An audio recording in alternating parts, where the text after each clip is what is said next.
बिस्मिल्लाहिर्रहमानिर्रहीम। आज हम लेक्चर के अंदर जो है एक electrical property which is known as the electrical conductivity, इसको हम देखेंगे कि किस तरीके से निकाल सकते हैं क्लासिकली भी और क्वांटम मैकेनिकली भी। ठीक है, दोनों तरीके से हम देखेंगे और हम फिर कंपेयर करेंगे कि दोनों जो है वो किस तरीके से एक्सप्लेन कर रहे हैं और उनके रिजल्ट्स जो है वो मैच करते हैं कि नहीं करते और क्या फ़र्क है दोनों के अंदर। तो सबसे पहले क्लासिकली हम इलेक्ट्रॉन को ट्रीट करेंगे और इलेक्ट्रिक फील्ड की प्रेजेंस में और फिर क्वांटम मैकेनिकली। अच्छा, क्या होता है जब हमारे पास फ्री इलेक्ट्रॉन्स होते हैं? अभी हम सबसे पहले क्लासिकल ट्रीटमेंट कर रहे हैं, उनको हमने क्या किया, किसी भी मेटल के अंदर जो फ्री इलेक्ट्रॉन्स होते हैं यानी मेटल को हमने एक्सटर्नल इलेक्ट्रिक फील्ड के अंदर रख दिया। अच्छा, अब जो है ये फ्री इलेक्ट्रॉन मूव करता है उस इलेक्ट्रिक फील्ड के अंदर और जब हम इस इलेक्ट्रिक फील्ड को अप्लाई करते हैं तो इस इलेक्ट्रिक फील्ड की वजह से उसके ऊपर फोर्स लगती है, इलेक्ट्रिक फोर्स लगती है और अगर इलेक्ट्रिक फोर्स लगती है तो वो इलेक्ट्रॉन एक्सेलरेट करता है opposite to the direction of the electric field. अच्छा, अब जब ये मूव करता है तो इलेक्ट्रिक फील्ड की प्रेजेंस में जो उसकी स्पीड होती है वो स्पीड जो है वो ड्रिफ्ट स्पीड कहलाती है। ये जो फोर्स लगती है इलेक्ट्रिक फोर्स उसकी वजह से हमारा इलेक्ट्रॉन जो है वो एक्सेलरेट करता है। ठीक है, M D V by D T, ये है एक्सेलरेशन बेसिकली। ठीक है, तो और कौन सी जो है वो फोर्स है, इलेक्ट्रिक फोर्स है, तो इलेक्ट्रिक फोर्स इसके बराबर होता है माइनस ई ई। ठीक है, तो this is the formula basically. Electron है, नेगेटिव चार्ज है, तो हम कहते हैं कि इलेक्ट्रॉन जो है वो इलेक्ट्रिक फील्ड के अपोजिट डायरेक्शन के अंदर मूव करता है। और ये जो स्पीड है, अगर मैं इसको जनरल टर्म में इस तरह से लिख दूं, वी डी कर दूं और टाइम को मैं इस तरह से लिख दूं, तो ये जो स्पीड होती है ये ड्रिफ्ट स्पीड कहलाती है। हम ये कह सकते हैं कि इलेक्ट्रॉन इलेक्ट्रिक फील्ड की डायरेक्शन में जो भी स्पीड गेन कर ले, एवरेज स्पीड जो भी गेन कर ले, उसको हम ड्रिफ्ट स्पीड कहते हैं। अच्छा, अब ये इलेक्ट्रॉन जो है ना वो रैंडम मोशन करता करता एक जगह से, फॉर एग्जांपल प्लस प्लेट है, माइनस प्लेट है, इलेक्ट्रॉन जो है वो टकराता हुआ एक दूसरे के साथ में रैंडम मोशन करता हुआ एक जगह से दूसरी जगह जाता है। इसका एरो बनेगा यहाँ पर, क्योंकि इलेक्ट्रॉन नेगेटिव है, फील्ड की डायरेक्शन ये है, इलेक्ट्रॉन इधर मूव करेगा।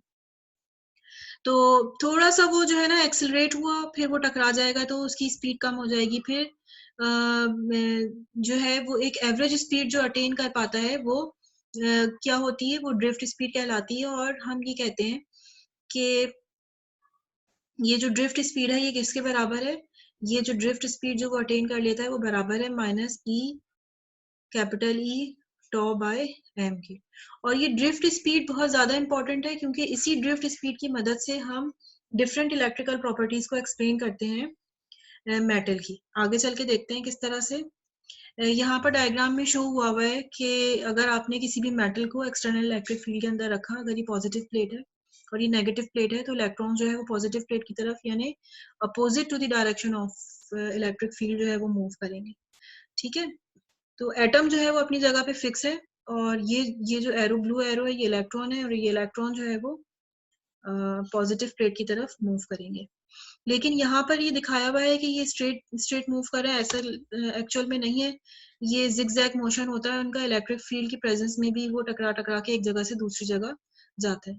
यहाँ पर मैंने डेफिनेशन लिखी हुई भी है कि amount of velocity gained by the electron by the application of unit electric field is known as the drift velocity.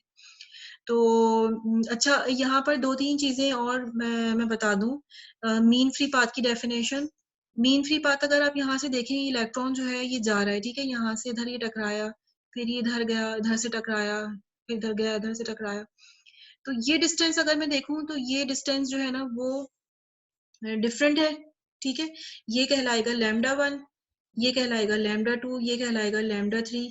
तो अब ये वेरिएशन हो रही है थोड़ी थोड़ी, सारे जो है कोलिजन के दरमियान जो डिस्टेंस होता है वो एक जैसा नहीं है। लैम्डा 1 अलग है, लैम्डा 2 अलग है, लैम्डा 3 अलग है। तो मैं एक एवरेज लैम्डा जो है डिफाइन कर देती हूँ, which is known as mean free path. ये फ्री पाथ है इसका, कि अभी ये कोलाइड नहीं कर रहा है, यहाँ से लेके यहाँ तक ये फ्रीली मूव कर रहा है, तो ये फ्री पाथ कहलाता है। मीन फ्री पाथ का मतलब है कि बहुत दफा कोलिजन हो रहा होता है एक जगह से दूसरी जगह जाने में इलेक्ट्रॉन को, तो हम एक average mean free path define कर लेते हैं। ठीक है, the average distance travel by electron between two successive collisions in the presence of applied field is known as the mean free path. इसी तरीके से mean free time भी होता है. mean free time भी बिल्कुल हम इसी तरीके से define करते हैं कि यहाँ पर टाइम कुछ और है, दो सक्सेसिव कोलिजन के दरमियान टाइम कुछ और है, यहाँ टाइम कुछ और है, यहाँ टाइम कुछ और है, तो हम मीन एवरेज डिफाइन कर लेते हैं सबको प्लस करके और टोटल नंबर ऑफ कोलिजन्स के साथ में डिवाइड कर देंगे तो हमारे पास मीन फ्री टाइम आ जाएगा. तो ये दोनों डेफिनेशंस बहुत इंपॉर्टेंट है क्योंकि हमने यहाँ पे ब्राउनियन मोशन अज्यूम किया हुआ है क्लासिकली. एक पार्टिकल है कि इलेक्ट्रॉन और वो रैंडम मोशन कर रहा है, तो ये जो लैम्डा और ये जो टॉ है जिसको हम कोलिजन मीन फ्री पाथ कहते हैं, ठीक है, ये बहुत ज्यादा इंपॉर्टेंट होता है. अच्छा, जब हम क्लासिकली इलेक्ट्रॉन को डील करते हैं तो उसके लिए हम डिफरेंशियल इक्वेशन लिखते हैं और डिफरेंशियल इक्वेशन जो है हम सॉल्व करते हैं तो एक स्टेडी स्टेट के लिए सॉल्व की जाती है और फिर हम उस इक्वेशन को सॉल्व करने के बाद जो है उस मेटल की प्रॉपर्टी को बताते हैं कि मेटल हमारा कैसी प्रॉपर्टी रखता होगा. और इस तरीके से जब हम एक्सटर्नल फील्ड को हटा दें तो सिस्टम किस तरीके से बिहेव करता है वो हम एनालाइज करते हैं. ठीक है, तो डिफरेंशियल इक्वेशन को हम दो स्टेप्स के अंदर सॉल्व करते हैं. सबसे पहली जो हमारी कंडीशन है वो स्टेडी स्टेट है. स्टेडी स्टेट हम क्यों कह रहे हैं? बेसिकली हम इलेक्ट्रिक फोर्स अप्लाई करते हैं और इलेक्ट्रॉन जब मूव करना शुरू कर देता है तो कोलिजन की वजह से फ्रिक्शनल फोर्स भी अपीयर होती है. तो frictional force is also proportional to the speed of the electron. तो ये जो है बेसिकली हमारे पास नेट फोर्स किसके बराबर आ जाती है? dv अपॉन dt के, ठीक है, m into a. तो ये जनरली हमारी एक इक्वेशन होती है, डिफरेंशियल इक्वेशन.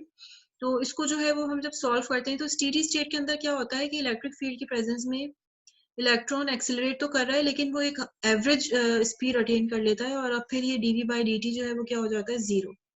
जब ये dv by dt जो है वो जीरो हो जाती है तो फिर हम इस इक्वेशन को सॉल्व करते हैं और वहां से हमें पता चलता है कि ड्रिफ्ट स्पीड की जो वैल्यू है वो कितनी है? Minus E tau upon M into E. ठीक है, तो ये जो स्टेडी स्टेट इक्वेशन है उसमें हमें यही पता चलता है कि इलेक्ट्रॉन एक स्टेडी स्टेट अटेन कर लेता है जिसकी वजह से हमें करंट मिल रहा होता है. और यही होता है कि जब हम इलेक्ट्रिक फील्ड अप्लाई करते हैं तभी हमें करंट मिलता है. इलेक्ट्रॉन मूव करते हैं, हरकत करते हैं विद ड्रिफ्ट स्पीड vd. और इसी एवरेज ड्रिफ्ट स्पीड की मदद से जो है हम डिफरेंट प्रॉपर्टीज एक्सप्लेन करते हैं मेटल की. मिसाल के तौर पे अगर हमें मोबिलिटी पता करनी है तो मोबिलिटी ऑफ इलेक्ट्रॉन की क्या डेफिनेशन होगी? मैथमेटिकली अभी मैं यहाँ पर डिस्क्राइब कर रही हूँ कि उसकी जो मैथमेटिकल डेफिनेशन है वो ये है कि ड्रिफ्ट स्पीड आपको चाहिए, उसके बगैर आप मोबिलिटी जो है वो नहीं निकाल सकते. तो this is very important. Average speed of the electron is very important. Conductivity का क्या फॉर्मूला है? कंडक्टिविटी के फॉर्मूले के अंदर आ जाता है n यानी concentration of electrons multiply by mobility. और मोबिलिटी के फॉर्मूले में अल्टीमेटली क्या चीज है? स्पीड. इसका मतलब है कि मैं डायरेक्टली कह सकती हूँ कि conductivity is also function of speed. ठीक है, कंडक्टिविटी एंड रेजिस्टिविटी रेसिप्रोकल है. रेसिप्रोकल है तो इसका मतलब क्या है कि जब ये डिपेंड कर रहा है स्पीड के ऊपर तो ये भी स्पीड के ऊपर डिपेंड कर रहा होगा. तो इसका मतलब ये हुआ कि हम जितनी भी प्रॉपर्टीज को एक्सप्लेन करने की कोशिश करेंगे उन सब में स्पीड का कोई ना कोई रोल होगा, ड्रिफ्ट स्पीड का कोई ना कोई रोल होगा. तो ये जो ड्रिफ्ट स्पीड होती है ये बहुत इंपॉर्टेंट है. अच्छा, अगर मैं करंट डेंसिटी को डिफाइन करना चाहूँ तो करंट डेंसिटी भी जो है वो मुझे ये बात मालूम है कि करंट डेंसिटी किसके बराबर होती है? करंट पर यूनिट एरिया के. और उसका क्या फॉर्मूला होता है? उसका फॉर्मूला होता है ये NEVD. यहाँ पर भी जो है वो VD देखें आपको नजर आ रहा है. अगर आपको किसी जगह पे करंट डेंसिटी फाइंड आउट करना है तो वहां पे भी आपको ड्रिफ्ट स्पीड चाहिए. तो ये चीज जो है ना बहुत इंपॉर्टेंट है. ड्रिफ्ट स्पीड की मदद से हम एवरेज वेलोसिटी की मदद से, ड्रिफ्ट स्पीड क्या है? एवरेज वेलोसिटी है. ठीक है, एवरेज वेलोसिटी तमाम के तमाम इलेक्ट्रॉन्स की एवरेज वेलोसिटी की मदद से हम जो है वो डिफरेंट पैरामीटर्स जो है वो डिफाइन कर रहे हैं. जे डिफाइन कर रहे हैं, सिग्मा, रो, म्यू, ये सब पैरामीटर्स हम डिफाइन करते चले जा रहे हैं. और यहाँ पर इस क्लासिकल थ्योरी के तहत हम ये कह रहे हैं कि इलेक्ट्रॉन्स चूंकि रैंडम मोशन कर रहे हैं, तमाम इलेक्ट्रॉन्स की स्पीड एक जैसी नहीं होगी, अलग अलग होगी. तो हम एक एवरेज स्पीड बता देते हैं और उसकी मदद से जो है ना वो हम तमाम की तमाम प्रॉपर्टीज एवेलुएट करते हैं. और जब हम इक्वेशंस को सॉल्व करते हैं तो इक्वेशन हमारे पास बराबर आ रही है J is equal to sigma E, and this is the Ohm's law. ठीक है, ये ओम्स लॉ को प्रूव कर रहा है, यानी हमारी जो थ्योरी है ये ओम्स लॉ को प्रूव कर रही है। तो इसका मतलब ये हुआ, ये जो हमारी क्लासिकल थ्योरी है जिसमें हम एज्यूम करते हैं कि इलेक्ट्रॉन रैंडम मोशन कर रहे हैं और इलेक्ट्रॉन एक पार्टिकल है, इलेक्ट्रॉन फ्रीली मूव कर रहे हैं, फ्री, इसके ऊपर किसी किस्म की फोर्स नहीं लग रही, ये सारी हमारी एजम्पशंस ठीक है। इलेक्ट्रॉन वाकई में ऐसे ही करता है, उसको कोई फोर्स नहीं लगती, आराम से वो मेटल में इधर उधर घूमता है, रैंडम मोशन करता है, सिर्फ कोलिजन होता है। ठीक है, और हमारा फॉर्मूला जो है वो एक्सपेरिमेंटल रिजल्ट्स के भी बराबर आ गया है। अच्छा, अगर दूसरी कंडीशन में हम देखें, जैसे ही ये जो हमारी इक्वेशन थी M D V upon D T is equal to minus E E minus M V D upon tau, इसके अंदर हमने जैसे ही इलेक्ट्रिक फील्ड को जीरो पुट अप किया, सिर्फ ये दोनों टर्म्स हमारे पास रह गई। इसको जब हम सॉल्व करेंगे, सॉल्व करने के बाद जो हमारा फाइनल एक्सप्रेशन आता है वो ये आता है। जैसे ही हमने इलेक्ट्रिक फील्ड को ऑफ किया, वैसे ही जो है इलेक्ट्रॉन की जो स्पीड है वो रिड्यूस होना शुरू हो गई फौरन से, एक्सपोनेंशियली उसके अंदर रिडक्शन आया। जो स्पीड उसने इलेक्ट्रिक फील्ड की प्रेजेंस में गेन की थी वो अब एक्सपोनेंशियली रिड्यूस हो गई, और ऐसा ही होता है। हम ये कहते हैं कि करंट जो है वो जैसे ही हमने इलेक्ट्रिक फील्ड खत्म की वैसे ही करंट हमारा फिनिश हो गया, कंडक्टर के अंदर करंट फ्लो नहीं हो रहा। तो हमारे पास प्रैक्टिकली भी ऐसे ही हो रहा होता है, और यहाँ पे भी हमें यही पता चल रहा है।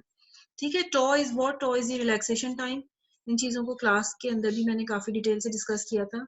रिलैक्सेशन टाइम जो है उसको हम इस तरह से भी डिफाइन करते हैं कि ये कौन सा टाइम है, उतना टाइम लगे इलेक्ट्रॉन को कि उसकी स्पीड जो है ड्रिफ्ट स्पीड से 1/e रिड्यूस हो जाए, तो वो टाइम जो है क्या कहलाता है, रिलैक्सेशन टाइम। सिस्टम वापस अपनी ओरिजिनल स्टेट जो है वो अटेन कर लेता है।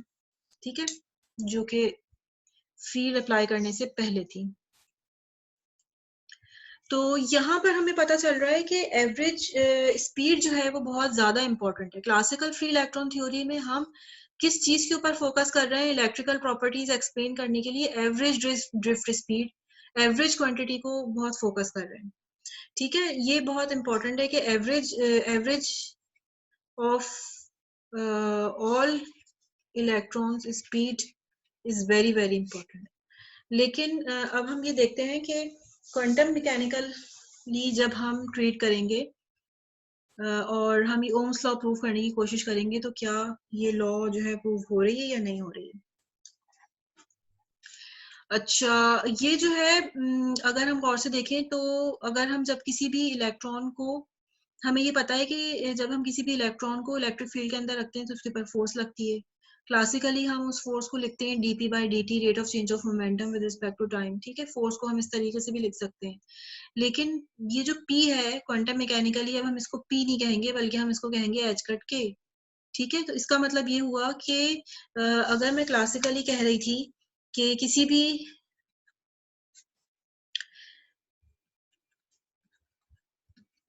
इलेक्ट्रॉन को अगर हम इलेक्ट्रिक फील्ड के अंदर रख दें तो उसकी वेलोसिटी चेंज होती है विद रिस्पेक्ट टू टाइम। तो हम क्वांटम मैकेनिकली ये डिस्क्राइब करेंगे कि किसी भी इलेक्ट्रॉन को अगर हम इलेक्ट्रिक फील्ड में रख दें तो उसका वेव नंबर चेंज होता है विद रिस्पेक्ट टू टाइम। ये क्वांटम मैकेनिकली हम कहेंगे। ठीक है, तो ये बात जो है वो बहुत ज्यादा इम्पॉर्टेंट है, जिस चीज को हमें फोकस में रखना है कि जब हम किसी भी इलेक्ट्रिक फील्ड के अंदर रखते हैं तो हम ये नहीं कहेंगे कि उसकी स्पीड चेंज हो रही है, बल्कि हम ये कहेंगे कि उसका वेव नंबर जो है वो मुस्तकिल चेंज होता है इलेक्ट्रिक फील्ड की प्रेजेंस में। सही है। अच्छा, अब नेक्स्ट चीज जो है अच्छा, वेव नंबर चेंज हो रहा है, तो यहाँ से एक मैंने डायग्राम बनाई है, ये फर्मी स्फीयर है। ये जो है मैंने बनाया है मोमेंटम स्पेस। ठीक है, इसको आपके, ये मेरा जो है वो के एक्स है, के वाई कह दें इसको। ठीक है, इसको कह दें के जेड। तो ये मेरा जो है मोमेंटम स्पेस है, ये वेलोसिटी स्पेस या मोमेंटम स्पेस, इसमें ये अलाउड एनर्जी स्टेट जो है वो शो हो रही है। अब क्या हुआ है, अब ये के वैल्यूज हैं। ठीक है, अब क्या हुआ है, यहाँ पर अभी इलेक्ट्रिक फील्ड जो थी वो जीरो थी, और ये जो फर्मी सरफेस, ये पूरा फर्मी सरफेस है, फर्मी स्फेयर है, इसके अंदर अलाउड एनर्जी स्टेट जो है वो हमारी मौजूद है। अब जैसे ही इलेक्ट्रिक फील्ड मैं अप्लाई करूंगी, electric field is not equal to 0, जैसे ही मैं इलेक्ट्रिक फील्ड अप्लाई करूंगी, मेरा जो के है वो क्या हो जाएगा, वो चेंज हो जाएगा। के क्यों चेंज होगा मेरा? क्योंकि क्वांटम मैकेनिकली मैं यही बात तो कह रही हूँ, इलेक्ट्रिक फील्ड अप्लाई करने से मेरा के जो है वो क्या होना चाहिए, चेंज होना चाहिए। तो चेंज होने के बाद यहाँ पर अगर हम गौर से देखें तो ये जो ओरिजिन था पहले, अब ये ओरिजिन डिस्प्लेस होके ये हो गया और मेरा पूरा फर्मी सरफेस जो है वो शिफ्ट हो गया आगे की तरफ, यानी एनर्जी जो है इलेक्ट्रॉन की बढ़ गई, एनर्जी इलेक्ट्रॉन की बढ़ गई। और अगर मैं ये देखूं तो ये वाले जो नंबर ऑफ इलेक्ट्रॉन्स हैं, ये वाले ये कोई रोल प्ले नहीं कर रहे हैं। अगर मैं सिर्फ देखूं तो ये वाला जो पार्ट है, ये वाला पार्ट, ये वाले पार्ट ही इम्पोर्टेंट है और ये वाले पार्ट जो है वो यहाँ पर डिस्प्लेस हो गया है और मुझे इसकी कोई जरूरत नहीं है, इतने पूरे पार्ट की जरूरत नहीं है। तो तभी मैं ये बात कहती हूँ कि सिर्फ फ्रैक्शन ऑफ इलेक्ट्रॉन्स हैं जिनकी एनर्जी चेंज होती है और वो रोल प्ले कर रहे होते हैं किसके अंदर, कंडक्टिविटी के अंदर। तो अब जो है वो मुझे वही नंबर ऑफ इलेक्ट्रॉन्स कैलकुलेट करने हैं जो कि कंडक्टिविटी के अंदर रोल प्ले कर रहे हैं। तो अब मैं उसको कैसे निकाल सकती हूँ? मैं ये कहती हूँ कि बेसिकली जो मेरी वेलोसिटी है वो किसके बराबर, मोमेंटम जो होता है वो किसके बराबर होता है, mv के। लेकिन क्वांटम मैकेनिकल थ्योरी में p की जगह पर लिखूंगी h कट के और वेलोसिटी को मैं कहूंगी h cut k upon m। ये इक्वेशन नंबर 1 हो गई। और दूसरी इक्वेशन जो मुझे पता है वो ये कि in the presence of electric field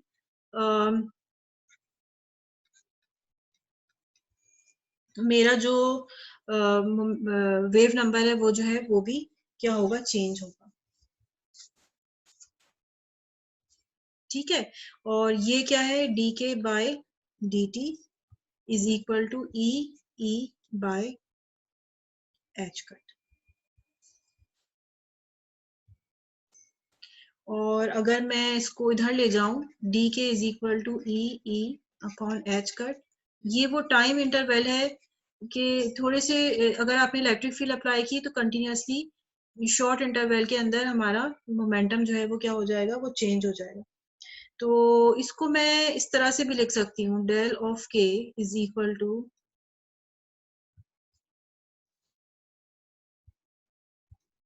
ठीक है, कितना टाइम लगा कि इलेक्ट्रॉन्स जो हैं वो उनको मोमेंटम चेंज करने में अपना, या वेव नंबर कह रहे हैं इसको अगर हम, तो कितना उनको टाइम लगा। और कौन से इलेक्ट्रॉन्स की बात कर रहे हैं हम, जो कि ये डिस्प्लेस हुए हैं, ठीक है, यहाँ ये वालों की बात नहीं कर रहे हैं, ये सिर्फ ये इतने इतने इलेक्ट्रॉन्स, ठीक है, इतने इलेक्ट्रॉन्स। तो ये इलेक्ट्रॉन्स जो थे वो पहले ये हमारा ओरिजिन था, अब शिफ्ट होके हमारा सर्कल आगे की तरफ चला गया है, तो ये जितने या तो यहाँ से कैलकुलेट कर लें या फिर यहाँ से कैलकुलेट कर लें। तो ये फर्मी इलेक्ट्रॉन्स की बात हो रही है। तो फर्मी इलेक्ट्रॉन्स को कितना टाइम लगा कि वो जो है वो एक जगह से दूसरी जगह चले जाएं, तो हमें सिर्फ फर्मी इलेक्ट्रॉन्स का मीन फ्री टाइम चाहिए, S is equal to V T formula हमारे पास होता है। तो हम फर्मी इलेक्ट्रॉन्स के मीन फ्री पाथ को F कहेंगे, फर्मी वेलोसिटी को VF कहेंगे, और फर्मी इलेक्ट्रॉन्स जो टाइम ले रहे हैं कोलिजन्स के अंदर उनको हम टॉ एफ कह देंगे। तो हम सिर्फ फर्मी इलेक्ट्रॉन्स की अब बात करेंगे, अब हम किसी और की बात नहीं करेंगे। तो टॉ एफ मेरे पास किसके बराबर है, lambda F upon V F के। तो यहाँ पर मैं लिख दूंगी ई लेमडा एफ फर्मी, फर्मी का बस हमें चाहिए, फर्मी इलेक्ट्रॉन्स का मीन फ्री पाथ चाहिए हमें।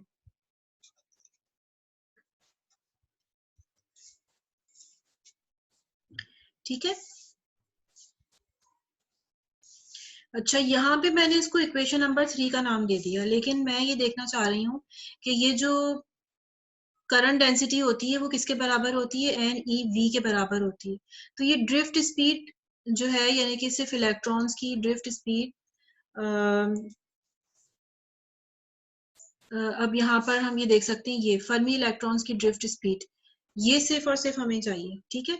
तो हम यहाँ से फर्मी इलेक्ट्रॉन की जो स्पीड है इसका फॉर्मूला हम यहाँ पर लिख देते हैं, एन ई और एच कट के अपॉन एम, ठीक है। और ये मेरे पास आ गया N E H cut upon M, ठीक है। और ये बेसिकली ये जो ड्रिफ्ट स्पीड है ये के, ठीक है। इसकी वैल्यू मैं यहाँ से लिख देती हूँ, which is E E lambda F upon V F.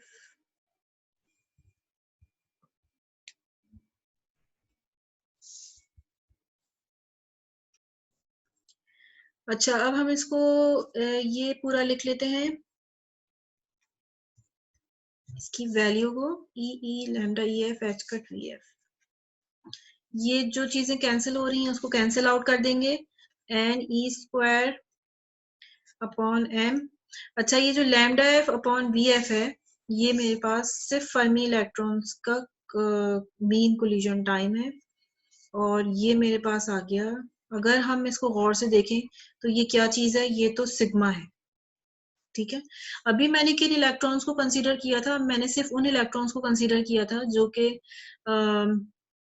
Fermi energy के करीब थे, ठीक है। तो फर्मी एनर्जी के करीब थे, सिर्फ उन्हीं को मैंने कंसीडर करके अपना पूरा काम किया था, लेकिन मेरा एक्सप्रेशन जो है वो पूरा के पूरा एज इट इज बराबर आ गया किसके, नंबर ओम्स लॉ के,